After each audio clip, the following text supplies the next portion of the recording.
మన ఊరి ముచ్చటకు స్వాగతం.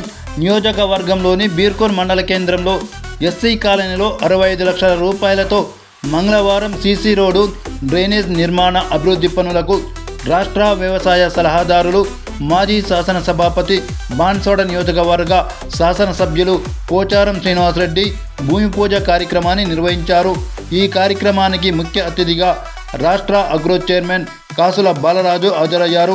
నేడు సీసీ రోడ్డు, డ్రైనేజ్ నిర్మాణ పనులు కాలనీ వాసుల సౌకర్యార్థానికి ఎంతగానో ఉపయోగపడుతుందని ఆయన అన్నారు.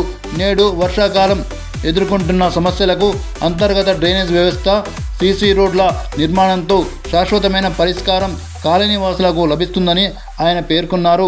వర్షాలు కురిసినప్పుడు ఎస్సీ కాలనీలో రహదారులు, సందులు నీట మునిగిపోయి రవాణాకు, పాదచారులకు తీవ్ర ఇబ్బందిని ఎదుర్కొనేవారని అన్నారు. లోతట్టు ప్రాంతాలలో వర్షపు నీరు, మురుగునీరు నిలిచిపోవడం వల్ల దోమల వలన లార్వా వృద్ధి చెంది అంటువ్యాధులు ప్రబలుతున్నాయని అన్నారు. నేడు ప్రతి ఒక్కరూ గృహాల చుట్టూ పరిశుభ్రతను పాటించడంతో డెంగ్యూ, విషజ్వరాలు, టైఫాయిడ్ తదితర వ్యాధుల నుండి శాశ్వతమైన పరిష్కారం లభిస్తుందని అన్నారు.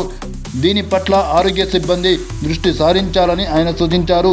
సీసీ రోడ్డు, డ్రైనేజ్ నిర్మాణంకు కృషి చేస్తున్న నియోజకవర్గ శాసనసభ్యులకు కాలనీ వాసులు కృతజ్ఞతలను తెలియజేశారు. ఈ కార్యక్రమంలో బీర్కూర్, నసులాబాద్ ఉమ్మడి మండలాల మార్కెట్ కమిటీ ఉపాధ్యక్షులు యామ పెద్దరాములు, బీర్కూర్ మండల మాజీ ఎంపీపీ రఘు, మాజీ MPDC Sandeep, Birkur PSS chairman Inguramulu, Birkur మండల కాంగ్రెస్ పార్టీ అధ్యక్షులు శంకర్, కామారెడ్డి జిల్లా డీసీసీ కార్యదర్శి కాంతిరెడ్డి, జిల్లా లింగాయత్ అధ్యక్షులు బసవరాజ్ పటేల్ తదితరులు పాల్గొన్నారు.